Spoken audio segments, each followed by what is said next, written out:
Certains noms et détails de cette histoire ont été modifiés afin de préserver l'anonymat et la confidentialité. Toutes les photographies ne proviennent pas de la scène réelle.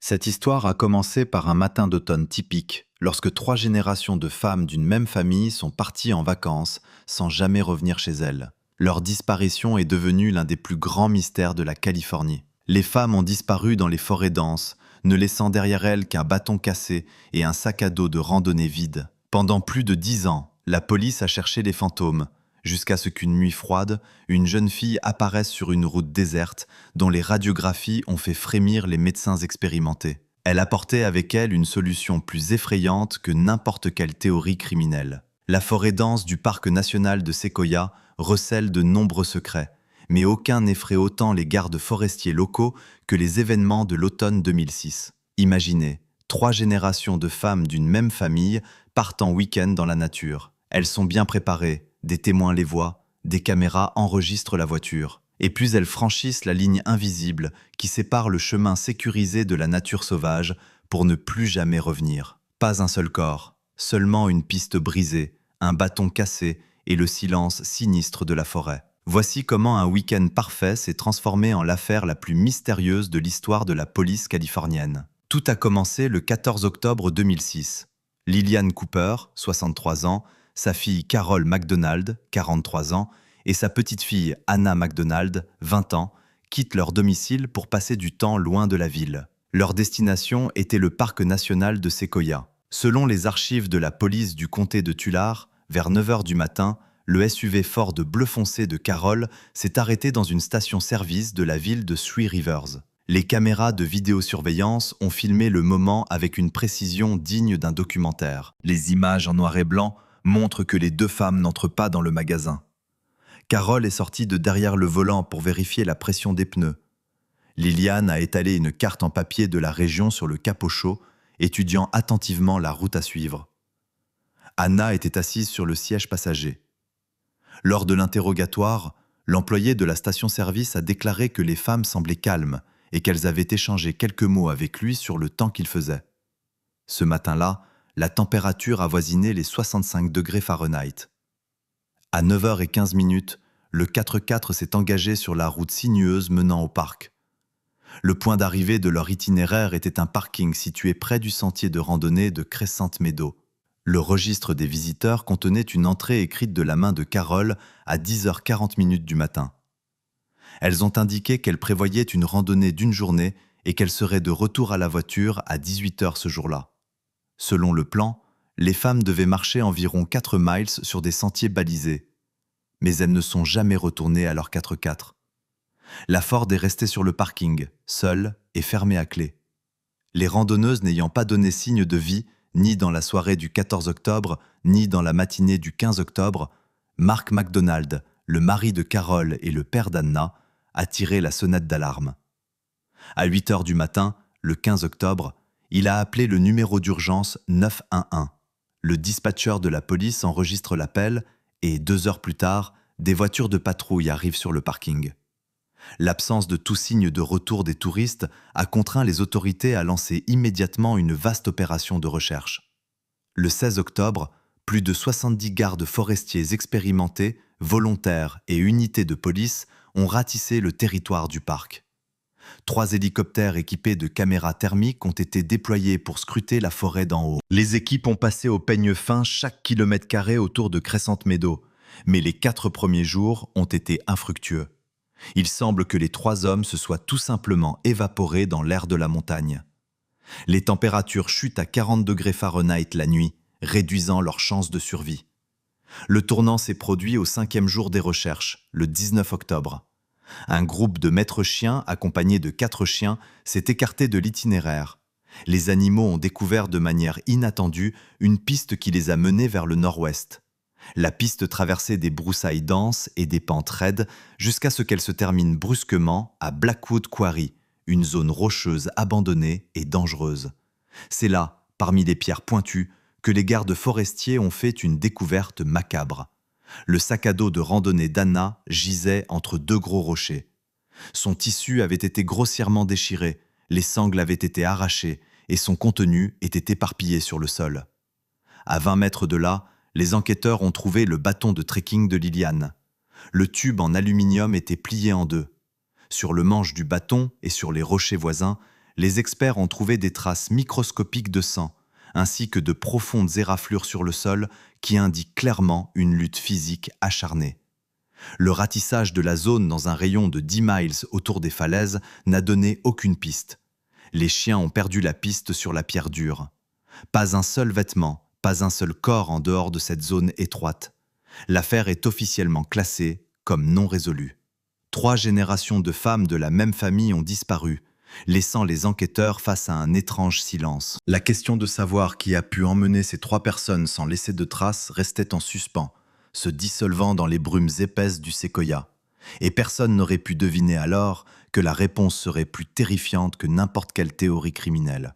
10 ans exactement se sont écoulés depuis que les enquêteurs ont refermé les dossiers de cette affaire non résolue.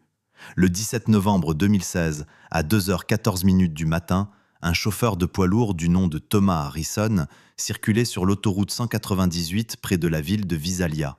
Le temps était typique de la fin de l'automne, avec un épais brouillard froid réduisant la visibilité à 15 mètres et une pluie fine rendant le vieil asphalte glissant. Selon le témoignage de Harrison dans le rapport de police, il roulait à 45 km/h lorsque les phares de son camion ont soudain distingué une silhouette humaine dans l'obscurité. La femme traversait la ligne de démarcation, sans réagir à la lumière vive et au klaxon assourdissant du camion de plusieurs tonnes. Le conducteur freine brusquement, les pneus crissent sur la chaussée mouillée. Le camion s'est arrêté à quelques mètres de là. Selon Harrison, la femme ressemblait à un fantôme.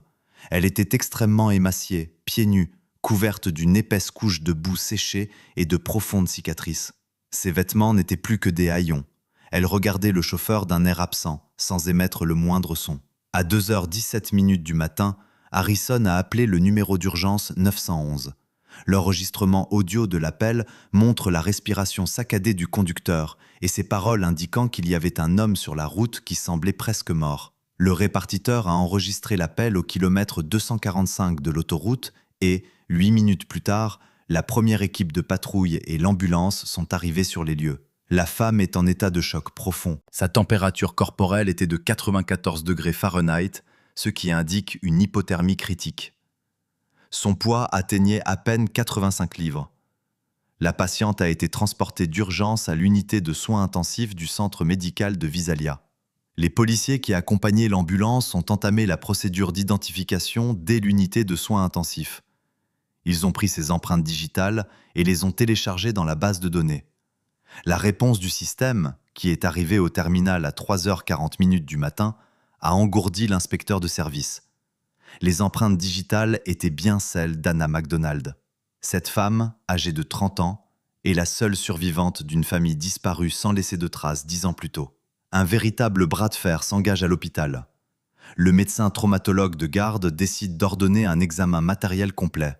Afin d'exclure la présence d'une dangereuse hémorragie interne cachée et de fractures osseuses récentes, le patient a été transféré dans la salle de radiologie à 4h15 du matin. Le personnel médical travaillait dans un silence tendu et inquiétant, rompu uniquement par le ronronnement mécanique du scanner. Lorsque les premières radiographies ont commencé à être progressivement chargées sur les grands moniteurs, le silence dans la salle est devenu physiquement tangible. Les médecins expérimentés et les 2 policiers présents se sont figés d'horreur devant ce qu'ils voyaient.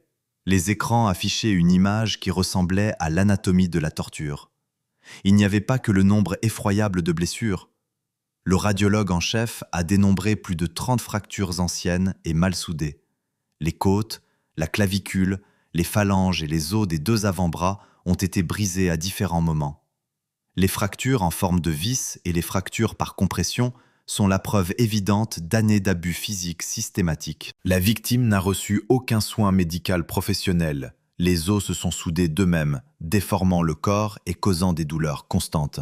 Mais la véritable horreur criminelle était cachée dans les objets étrangers clairement visibles sur les photographies. Sous la peau fine de la clavicule droite d'Anna se trouvait un objet métallique massif. Il s'agissait d'une plaque rectangulaire, vissée de façon incroyablement grossière directement à l'os vivant à l'aide de 4 épaisses vis chirurgicales. Les bords de la plaque étaient déjà partiellement recouverts de tissu osseux, indiquant la longévité de cette procédure barbare réalisée dans des conditions sanitaires inconnues. Les numéros et le nom gravé étaient clairement visibles sur le métal, même à travers la chair sur la photographie. Amy Jones. On aurait dit une marque de propriété, fixée à jamais dans un corps humain. Les scanners du cou ont révélé une autre anomalie, bien plus dangereuse. Au plus profond du tissu musculaire, à proximité immédiate de l'artère carotide principale, se trouvait un petit objet cylindrique. Le radiologue l'a rapidement identifié comme étant une puce électronique vétérinaire standard avec géolocalisation, couramment utilisée pour localiser les animaux sauvages ou les grands chiens. Le dispositif était étroitement entouré d'un fin fil de cuivre, probablement pour améliorer le signal de l'antenne ou pour l'empêcher de migrer sous la peau. Toute tentative de la victime de retirer cette puce par ses propres moyens aurait inévitablement entraîné une rupture d'artère et une mort instantanée due à une perte de sang massive. La criminelle a transformé son propre corps en un mécanisme de contrôle fiable. Cependant, la dernière découverte a finalement brisé le train de pensée des enquêteurs de la police. Une vieille broche en titane brillait sur l'os de son avant-bras gauche. Contrairement à la plaque artisanale sur la clavicule et à la puce vétérinaire implantée, cet implant médical avait été installé de manière parfaitement professionnelle et il y a longtemps, apparemment dans la petite enfance, lorsque les os de la jeune fille commençaient à peine à se former. Le métal chirurgical portait un numéro de série médicale clair, utilisé par les hôpitaux pour identifier le matériel. Les enquêteurs ont immédiatement compris qu'en comparant ce numéro à la base de données nationale des soins de santé, ils seraient en mesure de retracer tout le parcours médical de la patiente bien avant sa disparition. L'agent de service a immédiatement envoyé une demande urgente, s'attendant à recevoir une confirmation de routine de l'ancienne blessure d'enfance d'Anna MacDonald. L'ordinateur a commencé à traiter les données, s'apprêtant à percer le secret de la vieille broche en titane, alors que personne dans la salle ne se doutait que la réponse à l'écran allait transformer cette affaire d'enlèvement en quelque chose de bien plus sombre. Chers téléspectateurs, avant de plonger dans les détails les plus sombres de cette affaire macabre, j'ai une demande extrêmement importante à vous faire. Veuillez vous abonner à la chaîne, aimer cette vidéo et laisser un commentaire. C'est votre activité et vos commentaires qui aident les algorithmes de la plateforme YouTube à promouvoir efficacement ce contenu. Grâce à vos actions, beaucoup plus de personnes pourront voir nos enquêtes documentaires et la chaîne pourra créer de nouvelles vidéos de haute qualité. Votre soutien compte beaucoup pour nous. Revenons maintenant à l'unité de soins intensifs de Visalia, où l'histoire d'une famille californienne parfaite est sur le point d'être brisée. Après l'horrible découverte, des agents spéciaux du Federal Bureau of Investigation se sont immédiatement saisis de l'affaire.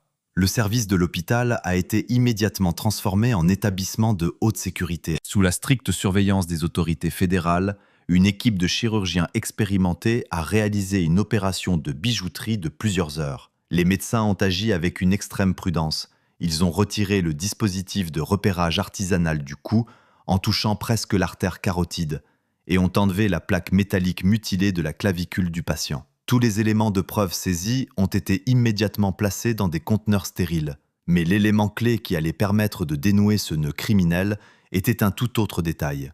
Le véritable indice était un numéro de série médicale figurant sur une vieille broche en titane implantée dans l'os de l'avant-bras gauche de la jeune fille.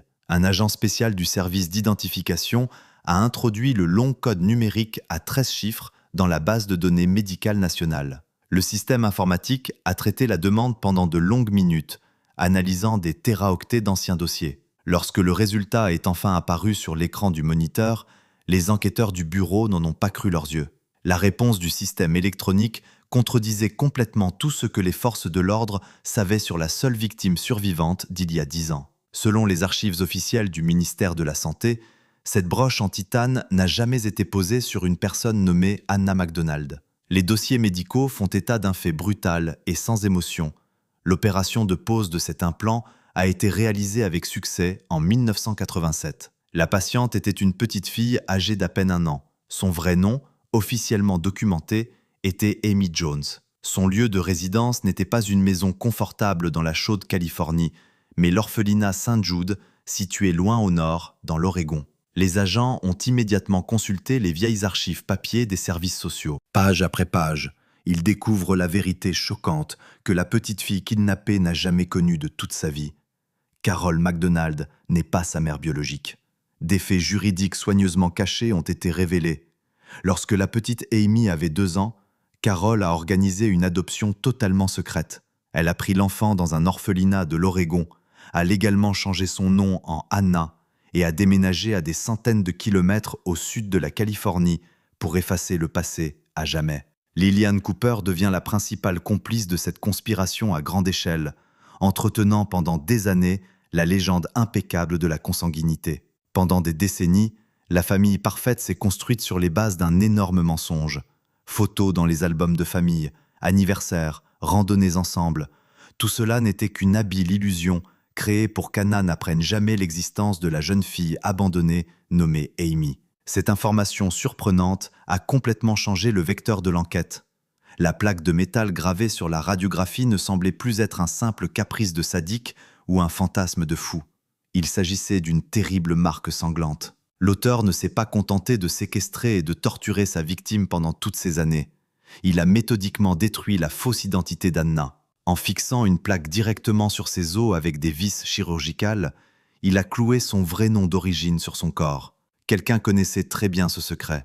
Quelqu'un connaissait l'orphelinat isolé de l'Oregon, l'adoption secrète et l'identité réelle de cette jeune fille émaciée. Ce prédateur inconnu avait transformé une randonnée dans les séquoias en un massacre brutal il y a 10 ans, tuant les femmes qui cachaient le secret et emportant Amy avec lui dans les ténèbres. Mais dans l'air froid de la chambre d'hôpital planait la question la plus effrayante.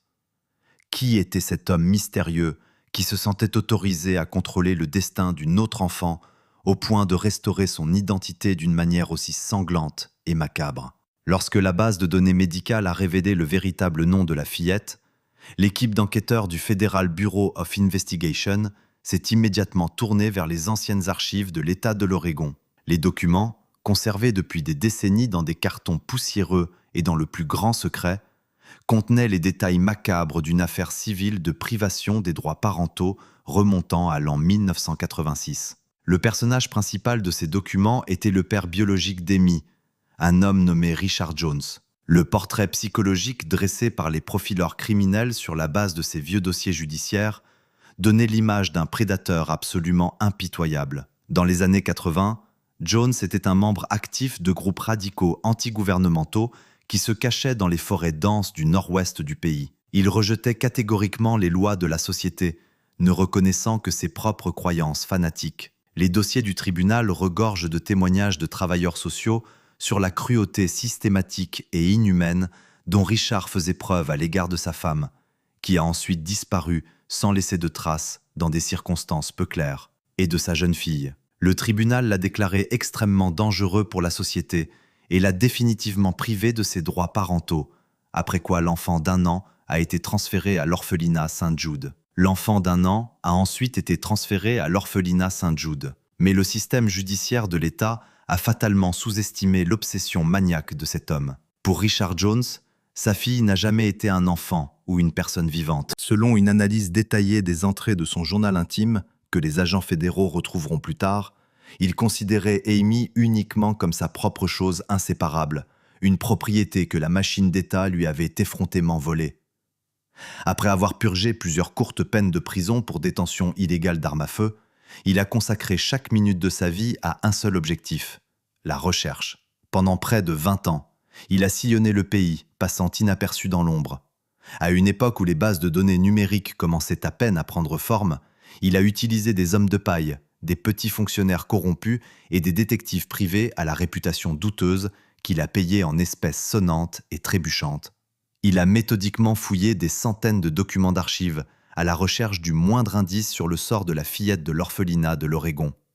Et finalement, au printemps 2006, sa persévérance obsessionnelle a porté ses fruits. Une chaîne de traces écrites habilement dissimulée le conduit en Californie, jusqu'à la porte de la maison parfaite de Carol McDonald et Lillian Cooper. Il a tout découvert, leurs noms, leur quotidien, leurs habitudes. Mais surtout, il a vu de ses propres yeux Anna, 20 ans, et a compris que sa proie légitime appartenait désormais à d'autres personnes. Jones n'avait pas l'intention d'aller au tribunal, et il n'allait certainement pas demander une rançon pour l'enlèvement. Dans sa réalité déformée et psychopathique, Carol et Lillian étaient des voleuses perfides qui ne méritaient qu'une condamnation à mort brutale. Et Anna était une traîtresse qui avait osé appeler une autre femme sa mère. Armé de ce motif morbide, le prédateur sanguinaire a commencé à préparer son piège parfait. Sur la base des nouvelles données, les experts médico-légaux ont pu reconstituer minute par minute les événements de cette matinée fatidique du 14 octobre 2006. Richard savait à l'avance que les femmes prévoyaient de faire une randonnée dans le parc national de Sequoia. Chasseur expérimenté et adepte de la survie en milieu sauvage, il est arrivé sur les lieux quelques jours avant elles. Il étudie soigneusement l'itinéraire et choisit l'endroit idéal pour une embuscade, le secteur rocheux isolé de Blackwood Quarry. Les hauts murs de pierre étoufferont à coup sûr tout appel à l'aide, et la topographie difficile empêchera les randonneurs occasionnels ou les gardes forestiers en patrouille de s'approcher rapidement. Lorsque Liliane, Carol et Anna quittent le sentier principal de Crescent Meadow, elles ne se doutent pas qu'un tueur impitoyable observe chacun de leurs mouvements à l'aide d'une lunette d'observation. L'attaque du prédateur a été rapide comme l'éclair, froidement planifiée et absolument brutale. Selon les experts en reconstitution de crimes, Jones a agi avec une précision militaire effrayante. Il n'a laissé à Liliane, 63 ans, et à Carol, 43 ans, aucune chance de s'échapper ou d'être sauvée. Un bâton de trekking en aluminium brisé, que les maîtres chiens de la police avaient trouvé parmi les rochers 10 ans plus tôt, était le témoin muet de la tentative désespérée, mais sans espoir de ces femmes, de protéger leur enfant. Richard les a tuées toutes les deux sur le sentier, en faisant disparaître toute preuve directe et en cachant les corps dans un endroit où ni les chiens de recherche, ni les hélicoptères de sauvetage ne pourraient les trouver. Le sac à dos de touriste déchiré d'Anna montrait clairement qu'elle avait tenté de fuir le monstre, mais le prédateur a facilement rattrapé sa captive de 20 ans effrayée. Il l'immobilise et l'entraîne dans les profondeurs de la forêt. Sa mission était terminée. Il avait éliminé ceux qui, selon lui avaient volé sa vie à jamais. Et il avait finalement emmené Amy avec lui pour la punir sévèrement de ses années d'existence heureuse dans l'illusion et la forcer à retourner dans sa famille effrayante. Cependant, les détectives sont confrontés au mystère le plus important et le plus terrible de cette affaire. Où exactement a-t-il emmené sa victime après le massacre dans le canyon reculé ? Où se trouvait ce lieu invisible et maudit où la jeune fille a passé les 10 années suivantes de sa vie, se transformant en une ombre brisée, retrouvée par hasard sur une autoroute nocturne. Des semaines de thérapie épuisante dans une salle fermée du centre médical de Visalia se sont écoulées. Anna MacDonald, dont le corps et l'esprit ont été mutilés par une décennie de tortures inhumaines, continue de garder un silence assourdissant. Les psychiatres ont constaté un traumatisme profond qui bloque sa capacité à communiquer verbalement. Cependant, au 45e jour de son séjour à la clinique, une première avancée se produit. Un agent du Federal Bureau of Investigation, présent à son chevet 24 heures sur 24, lui tend un cahier et un crayon. D'une main tremblante, elle écrit les premiers mots. Ces notes fragmentaires et irrégulières, rédigées sur les pages jaunies d'un cahier d'hôpital, ont enfin permis aux enquêteurs de répondre à la question de savoir où se trouvait exactement l'enfer qu'il avait consumé pendant 10 longues années. D'après ces notes, analysées et comparées à des cartes topographiques d'archives, le lieu d'emprisonnement était Pinecrest Mountain Retreat. Il s'agissait d'un vieux complexe forestier abandonné depuis longtemps, caché au cœur des montagnes escarpées de la Sierra Nevada. L'installation était située à plus de 6000 pieds au-dessus du niveau de la mer et ne comportait qu'une seule route en terre battue, impraticable pour les véhicules conventionnels. Les enquêteurs financiers ont rapidement découvert que Richard Jones avait acheté la propriété à la fin des années 90 en utilisant un réseau complexe de sociétés écrans et de faux noms. Officiellement, ce terrain était considéré comme inutilisable en raison des risques de glissement de terrain, de sorte que les gardes forestiers l'évitaient et sur les images satellites, les anciens bâtiments ressemblaient à de simples ruines. Cependant, sous la scierie abandonnée se trouvait un véritable bunker. Anna a décrit l'endroit comme un sous-sol en béton d'environ 400 mètres carrés. Richard l'avait équipé avec une prévoyance effrayante. Les murs étaient recouverts d'une épaisse couche d'insonorisation industrielle et de tôle d'acier. L'air pénètre par un tuyau de ventilation déguisé et la lourde porte métallique est verrouillée par 3 serrures électroniques. Dans cette crypte artificielle, où la lumière du soleil ne pénètre jamais, Richard Jones a commencé son expérience méthodique et brutale pour détruire l'identité d'Anna MacDonald. À partir des notes de la jeune fille, des psychologues légistes ont établi une chronologie de son effondrement psychologique. La violence physique n'était qu'un outil, l'objectif principal du ravisseur étant de reformater complètement l'esprit de la jeune fille. Richard ne s'est pas contenté de la garder en cage. Il a exigé d'elle qu'elle croise à sa réalité malsaine sans poser de questions. Au cours de la première année de son isolement, alors qu'Anna essayait encore de résister et pleurait Carole et Liliane, il a apporté un lourd dossier de documents au sous-sol. Il s'agissait de documents originaux, jaunis, provenant de l'orphelinat St. Jude dans l'Oregon. Jour après jour, heure après heure, il lui a fait lire ces documents à haute voix. Il lui a montré l'acte de naissance portant le nom d'Amy Jones. Il lui a montré les signatures de Carole sur les certificats d'adoption secrets. Richard a habilement déformé les faits, convainquant la jeune fille brisée et isolée que sa soi-disant mère était en fait une kidnappeuse rusée. Il convainc sa captive que Carole l'a délibérément privée de sa vraie famille et que lui, son propre père, a accompli un acte héroïque de sauvetage. Dans sa version déformée de la réalité, le massacre de la forêt de Sequoia n'était pas un crime, mais un acte de justice suprême et de protection de son propre sang. Lorsque les mots n'ont plus la force nécessaire, Richard se tourne vers les preuves physiques de son pouvoir absolu. Après avoir étudié attentivement les dossiers, les enquêteurs ont finalement compris la nature macabre des objets trouvés dans les radiographies. Le dispositif de suivi vétérinaire implanté dans la région cervicale et la plaque métallique boulonnée directement sur la clavicule vivante à l'aide de vis chirurgicales n'étaient pas seulement un moyen de contrôle. Il s'agissait d'un acte physique et sanglant d'effacement permanent de l'identité. Le nom Amy Jones était gravé sur le métal, et chaque mouvement du corps, chaque respiration provoquait de la douleur, rappelant à la jeune fille qui elle était vraiment. Richard avait littéralement cloué sa nouvelle réalité à ses propres os, lui faisant oublier à jamais le nom d'Anna MacDonald. Il a créé un monde parfait et hermétique où il est la seule source de nourriture, de lumière et de vérité. Les enquêteurs, en lisant ces notes, ont compris que les chances de garder la raison dans de telles conditions étaient nulles. Le psychopathe était absolument certain d'avoir complètement soumis sa victime, que sa volonté était à jamais écrasée par les murs massifs en béton de l'ancienne Syrie, et que la véritable Anna était morte le jour même où la plaque avait été vissée sur elle. Mais il avait fatalement négligé un minuscule détail dans le comportement de sa captive soumise. Ce détail, à peine perceptible, qui allait transformer cette prison de montagne en un piège mortel pour le prédateur lui-même. 10 ans, 365 jours, multipliés par 10 longs cycles sans fin. Pour la plupart des gens, il s'agit d'une époque pleine d'événements lumineux, de changements dramatiques, de nouvelles rencontres et de longs voyages.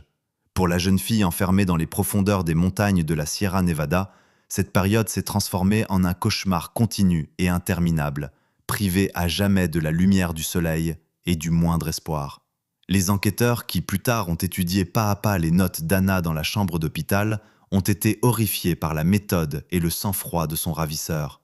Le sous-sol de l'ancienne Syrie n'était pas seulement une prison physique aux murs épais et insonorisés, il s'est transformé en un cruel laboratoire pour la culture d'une victime idéale, absolument soumise, où une seule loi indiscutable était en vigueur, la volonté illimitée de Richard Jones.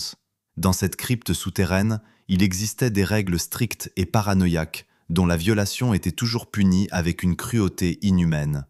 La loi principale et la plus importante du complexe Pinecrest Mountain Retreat était l'interdiction absolue de toute mention du passé. Selon les registres de la prisonnière, Richard exigeait catégoriquement qu'elle réponde exclusivement au nom d'Amy. La moindre tentative de se nommer Anna provoquait instantanément des accès de rage incontrôlables de la part de son bourreau. Il est encore plus dangereux de mentionner les femmes qui l'ont élevée et qui l'aiment vraiment. Les noms de Carole ou de Liliane agissaient sur la maniaque comme un catalyseur d'agressivité absolue et aveugle. Lorsque, dans les premières années de sa détention, la jeune fille, incapable de résister à la pression psychologique féroce, appelait sa mère dans son sommeil ou fondait en larmes hystériques de désespoir, la punition était immédiate. Ce sont ces épisodes terrifiants qui ont éclairé le tableau macabre que les médecins expérimentés ont vu sur les radiographies de l'unité de soins intensifs bien des années plus tard. Richard la battait méthodiquement avec de lourds objets contondants, une énorme lanterne métallique, des outils de construction, des morceaux de bois provenant de vieilles palettes. Il lui a cassé les côtes lorsqu'elle a refusé de l'appeler son propre père. Il lui a cassé les phalanges lorsqu'elle a essayé de se protéger instinctivement le visage de ses coups. Comme personne n'a fourni de soins médicaux professionnels à la prisonnière, les os brisés se sont soudés de travers et de manière incorrecte. Chaque mouvement dans la cellule exiguë était accompagné d'une douleur infernale et insupportable. Le corps de la jeune fille s'est transformé en une carte de torture vivante et palpitante, où chaque vieille cicatrice et chaque os déformé rappellent ce qui arrive en cas de désobéissance. Richard Jones est absolument sûr de sa victoire. Il se considérait sincèrement comme un manipulateur hors pair et pensait avoir enfin brisé l'esprit de son propre enfant. Et extérieurement, tout se passait exactement comme il le souhaitait. Après plusieurs années de souffrances physiques insupportables et de douleurs incessantes, la fillette cessa toute résistance ouverte. Elle a commencé à manifester parfaitement tous les signes classiques du syndrome de Stockholm sévère. Dans ses notes de témoignage, elle se souvient qu'elle se forçait à le regarder dans les yeux avec une expression de profonde gratitude de chien. Elle l'a remercié avec ferveur pour la nourriture et l'eau qu'il lui apportait, aussi maigre soit-elle. Elle l'appelait humblement papa et écoutait en silence, pendant de longues heures, ses monologues insensés sur la cruauté du monde extérieur et sur le fait qu'il avait risqué sa vie pour la sauver des griffes de sa fausse famille. Elle a appris à imiter l'amour sans bornes pour son unique sauveur, et cette brillante interprétation, née d'un pur instinct de survie, est devenue son principal bouclier. Le psychopathe s'est enfin détendu. Il commença à percevoir sa soumission tranquille comme le triomphe absolu de sa mission de 10 ans. Il croyait fermement que la rebelle Anna MacDonald était morte à jamais, et qu'en face de lui, sur le sol froid, se trouvait Amy Jones, parfaitement éduquée, qui ne trahirait jamais et n'essaierait jamais de s'échapper, parce qu'elle ne pouvait tout simplement pas imaginer son existence en dehors de ce bunker sécurisé. Cependant, Jones a fatalement sous-estimé la volonté de celle dont le sang coule dans ses veines, mais dont l'esprit indomptable a été nourri par les femmes fortes qu'il a tuées de sang-froid dans la forêt de Sequoia. Derrière la façade d'une créature brisée et soumise se cachait un esprit analytique incroyablement vif qui ne cessait de travailler une seule minute. En fait, Anna n'a jamais oublié son vrai nom et ses vraies mères. Chaque regard doux et soumis était un calcul froid et mathématique. Pendant que Richard lui prêchait la loyauté familiale, elle l'étudiait attentivement. Elle a transformé son isolement total en atelier pour préparer sa seule chance de liberté. Dans l'obscurité totale ou à la faible lumière d'une vieille lampe, elle commence à noter les moindres détails de son environnement. Elle apprend l'emploi du temps quotidien de Richard à la seconde près. Elle savait exactement combien de temps il mettait à descendre les lourds escaliers, comment sa démarche changeait en fonction de son humeur, et quel bruit venait d'en haut lorsqu'il vérifiait le périmètre extérieur du complexe d'exploitation forestière. Mais l'objet le plus important de son attention était la porte en acier massif. Elle a appris à distinguer les sons des 3 puissantes serrures électroniques. Elle comptait les secondes entre leurs clics et connaissait exactement les intervalles de redémarrage du système de sécurité lorsque le courant était basculé du secteur au générateur diesel de secours. Elle a également remarqué que le vieux métal de l'un des supports situés près de l'imposante batterie en fonte, à laquelle elle était parfois enchaînée par une lourde chaîne, commençait à rouiller à cause de l'humidité constante du sous-sol. Pendant 10 longues années, elle avait recueilli peu à peu ces informations cruciales, cachant habilement son esprit vif derrière un masque d'obéissance absolue et de soumission stupide aux prédateurs. Elle était devenue la prisonnière parfaite, attendant patiemment pendant des années la moindre erreur de son gardien trop sûr de lui. Elle savait parfaitement que Richard n'était qu'un être humain et que les gens ont tendance à faire des erreurs. Même le système pénitentiaire le plus parfait connaît tôt ou tard une défaillance systémique. Anna se figea dans l'attente du jour où la routine ou des circonstances extérieures imprévues amèneraient son geôlier à baisser sa garde, ne serait-ce qu'un bref instant. Et tandis qu'elle baissait à nouveau les yeux en signe de soumission vers l'homme qui avait détruit sa vie, haut dans le ciel, au-dessus des pics montagneux de la Sierra Nevada, de lourds nuages d'orage s'amoncelaient déjà rapidement, transportant avec eux une force destructrice qui pourrait changer à jamais les règles de ce jeu cruel. À la mi-novembre 2016, la nature s'est soudain rangée du côté de la victime. Selon les archives météorologiques officielles de l'État de Californie, l'un des ouragans les plus destructeurs de la dernière décennie a frappé la Sierra Nevada cette semaine-là. Des vents glacés de la force d'un coup de vent avec des rafales atteignant 80 km/h à certains endroits, ont déraciné des arbres centenaires et fait tomber des lignes électriques extérieures dans toute la région. Cet élément destructeur incontrôlé a porté un coup fatal au système de sécurité parfait de Pinecrest Mountain Retreat. La source principale d'électricité a été instantanément perdue, et les vieux générateurs diesel de secours, que le pirate n'avait pas correctement hivernés, sont rapidement tombés en panne après plusieurs heures de fonctionnement continu. Sans électricité stable, le sous-sol profond en béton a commencé à se refroidir rapidement et surtout, le système de ventilation forcée s'est complètement arrêté et les serrures électroniques des portes se sont verrouillées.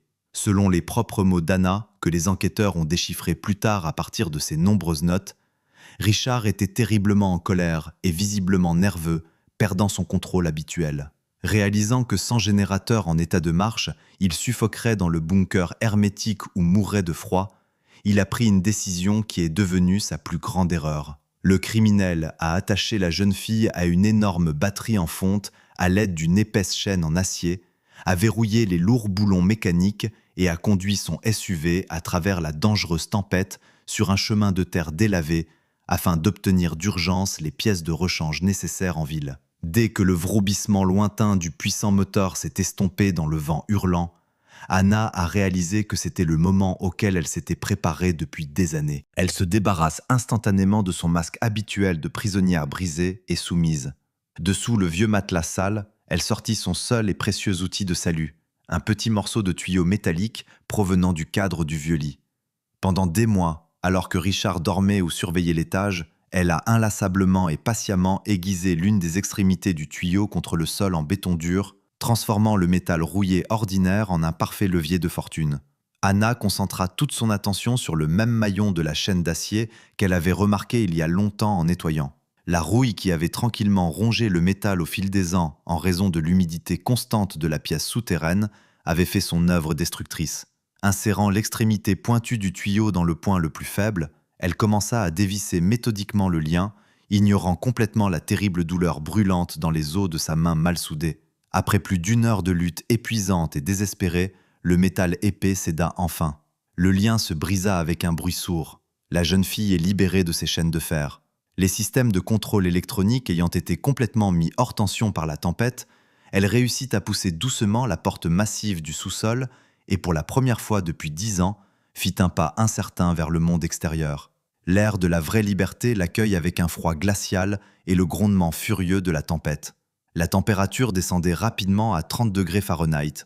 Anna était parfaitement consciente du dispositif de suivi vétérinaire qui avait été implanté grossièrement et douloureusement dans son cou.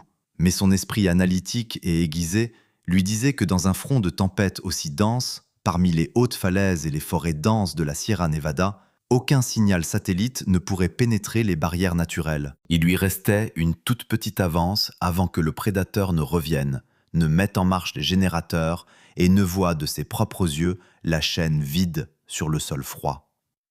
La lutte la plus dure et la plus brutale pour la survie physique commença. Vêtue de maigres haillons, pieds nus, gravement épuisée par des années de malnutrition chronique et de tortures incessantes, Anna s'est lancée dans l'obscurité de la nature sauvage. Selon une reconstitution ultérieure de son itinéraire par des experts, elle a marché des kilomètres et des kilomètres dans la jungle impénétrable et dangereuse, guidée uniquement par son instinct animal de survie. Lorsque ses dernières forces l'ont abandonnée, elle a rampé profondément sous les racines massives d'énormes arbres tombés au sol pour attendre les plus fortes rafales de vent glacial et se cacher en toute sécurité des prédateurs nocturnes des montagnes. La jeune fille ne mangeait que des poignées de neige sale et mâchait longuement de l'écorce de pin dur pour soulager la douleur insupportable et lancinante de son estomac vide. Cela faisait 3 jours qu'elle marchait dans cet enfer forestier froid, laissant ses propres empreintes sanglantes sur les pierres pointues. Son endurance était à la limite de l'impossibilité physiologique absolue. Lorsque l'impitoyable tempête commença enfin à se calmer et que l'épais brouillard matinal se dissipa un peu, une faible lumière perça soudain à travers les troncs d'arbres noirs. Ce n'étaient ni les étoiles, ni le soleil. C'était la lumière vive des phares des voitures. Dans un dernier effort de volonté surhumain, elle s'extirpe de l'obscurité de la forêt et s'engage sur l'asphalte humide de l'autoroute 198.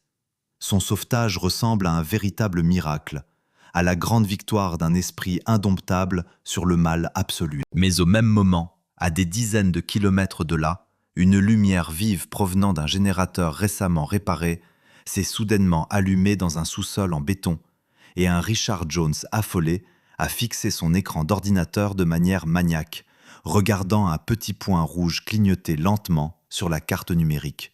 Le 21 novembre 2016, à 5h30 du matin, le silence montagneux du massif de la Sierra Nevada est rompu par le vrombissement d'hélicoptères de transport lourd. Une équipe spéciale du Federal Bureau of Investigation a lancé un assaut sur le complexe forestier de Pinecrest Mountain Retreat. L'opération a été planifiée en tenant compte des risques les plus élevés. Selon les rapports tactiques, l'assaut a impliqué plus de 40 soldats répartis en 3 escouades. Les tireurs d'élite ont pris position sur des crêtes rocheuses, contrôlant chaque mètre carré du périmètre. L'orage qui a permis aux prisonniers de s'échapper s'est enfin calmé, laissant place à une aube claire et glaciale. La température de l'air avoisine les 25 degrés Fahrenheit. Les agents se déplaçaient aussi silencieusement que possible, se frayant un chemin à travers les arbres et les branches tombées au sol jusqu'au bâtiment principal du complexe. À 5h45, le chef d'équipe a donné l'ordre d'assaut. La porte d'entrée massive du bâtiment principal a été réduite en miettes par une explosion ciblée. Les forces spéciales se sont précipitées, lançant des grenades assourdissantes dans le bâtiment. Richard Jones a été pris par surprise, mais il n'allait pas abandonner. L'un des soldats a témoigné plus tard que l'auteur de l'attentat était assis à une table en bois au centre de la pièce. L'écran d'un ordinateur portable éclairait fortement son visage. Le psychopathe fixait d'un œil maniaque une carte numérique sur laquelle clignotait lentement mais régulièrement le signal d'un dispositif de repérage vétérinaire. Il était tellement absorbé par le calcul des coordonnées de sa victime sur la route qu'il ignorait complètement l'approche des hélicoptères. Lorsqu'il a vu les agents armés, Jones a immédiatement saisi un fusil automatique qui se trouvait à proximité. Il réussit à désengager la sécurité et à relever le canon, mais ne tire pas. À 5h47 du matin, un tireur d'élite fédéral à 200 mètres de la fenêtre a tiré un seul coup de feu d'une incroyable précision. La balle perce la double vitre et atteint la cible. Richard Jones s'effondre sur le sol en serrant son arme. Ses années de terreur ont pris fin en un clin d'œil. Une fois le tireur éliminé, le territoire du complexe s'est transformé en une gigantesque scène de crime. Des dizaines d'experts médico-légaux et de fossoyeurs se sont mis au travail. Étape par étape, ils ont examiné chaque centimètre carré du sous-sol où se trouvait la victime, recueillant des milliers d'éléments de preuve. Mais la tâche la plus importante était de trouver ceux qui avaient commencé cette terrible histoire il y a 10 ans. Au 3e jour de recherche continue, un opérateur GPR a détecté une anomalie structurelle suspecte sous un épais revêtement en béton dans un ancien hangar de maintenance situé à 50 mètres du bâtiment principal. Les enquêteurs ont immédiatement fait intervenir des engins de chantier. Selon le rapport d'exhumation, les médecins légistes ont trouvé 2 corps squelettiques à 6 pieds sous une couche continue de béton et de terre compactée. Les tests génétiques ont officiellement confirmé les pires suppositions. Il s'agit des restes de Lillian Cooper, 63 ans, et de Carol McDonald, 43 ans. Le prédateur ne les a pas abandonnés dans la forêt de Sequoia.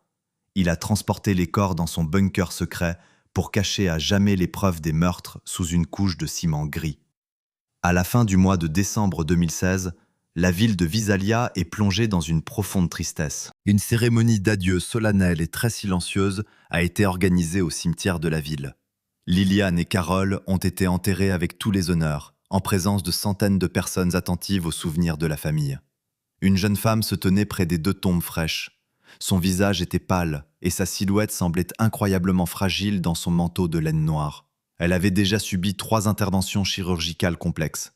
Les médecins ont réussi à retirer la puce de son cou et ont soigneusement enlevé la plaque métallique mutilée de sa clavicule droite, débarrassant l'os des vis encrassées. Son corps était débarrassé du métal étranger et son esprit se libérait progressivement de la réalité imposée. L'enquête a confirmé qu'elle était génétiquement Amy Jones, la fille biologique du tueur. Mais le sang ne détermine pas son destin. En refusant d'accepter l'identité que le prédateur lui avait imposée de force, la femme a pris la seule bonne décision pour elle-même.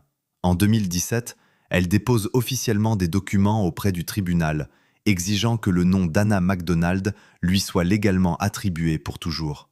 C'est un acte de justice suprême. Elle a décidé de conserver jusqu'à la fin de ses jours le souvenir de 2 femmes fortes qui lui ont offert une véritable enfance et qui ont donné leur vie dans un canyon sombre en essayant désespérément de la protéger du mal absolu.